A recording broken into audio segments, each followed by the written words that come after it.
Hello everyone, welcome to LLC. We are going to start a new series on Rust. By the end of this series, you will be able to work on any Rust project and create your own application. With that said, let's get started.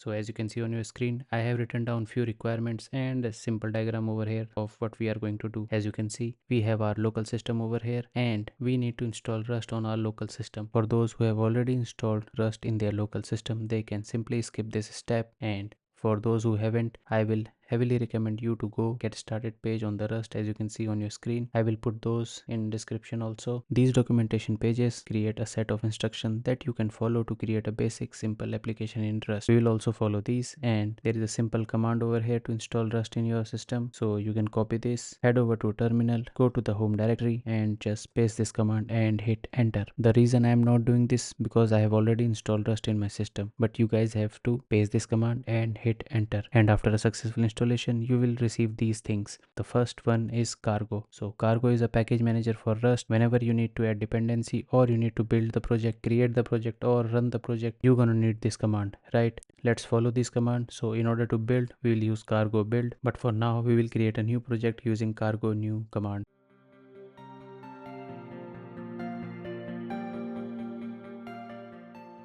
For that, I need to go to a specific directory or whatever directory you need, and inside this I will simply use cargo new and the project that I want to create. In my case, I am creating hello world. So as you can see, this command has created a binary application file and a folder. So let's go to this folder and open it in my nvim. So as you can see, we have few files and folders that are already created and that are enough to run the hello world program. Let's quickly go through these files.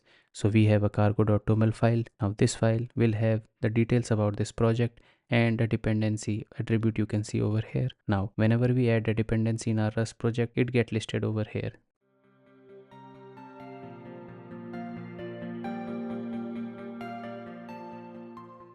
So let's get to the terminal over here. As you can see on the directory, I will have to check one thing before installing dependency. Whenever I hit ls, as you can see, I should see my cargo.toml file in the directory. So it means I am at the right directory. I will clear this, and in order to add dependency, I will use cargo add and the dependency name. In my case, it's chrono, and I will hit enter. So as you can see, this dependency has been added, and if I check on the cargo.toml file, as you can see, it has been listed with the latest stable version. So cargo.toml file will have the details about this project. I will close this file and let's explore other things on the file tree. So as you can see, we have src folder. Everything will go inside the src folder. If you want to create new folders, new modules, that will be created inside src. So let me just open src folder. So as you can see, inside this I have a file created called main.rs. This main.rs file is supposed to be the entry point of this application, and this main function over here is the main entry point function. As you can see, there is a keyword called fn.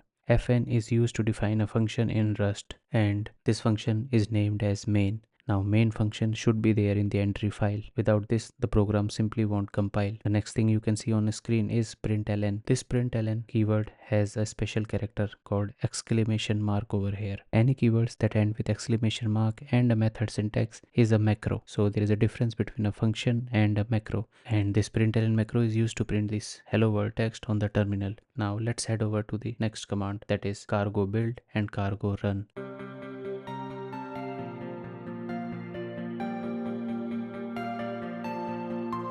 In order to run those, we need to open our terminal, and here we are. We need to check our directory. So as you can see, we are on the right directory. In order to build the project, we'll use cargo build. As you can see over here, it's building. Now that the project is built, we need to run the project. For that, we need to use cargo run. So as you can see, hello world gets printed. That's the simple application on hello world, and we are now ready to write our Rust programs. That's it for today's video. Please stay tuned for the upcoming lectures, and in the upcoming videos we're gonna start learning Rust using simple project. This way we'll have a firm understanding of Rust concepts. Till then, take care, goodbye, and don't forget to subscribe. That will be a huge motivation, and see you on the next one. Have a good day.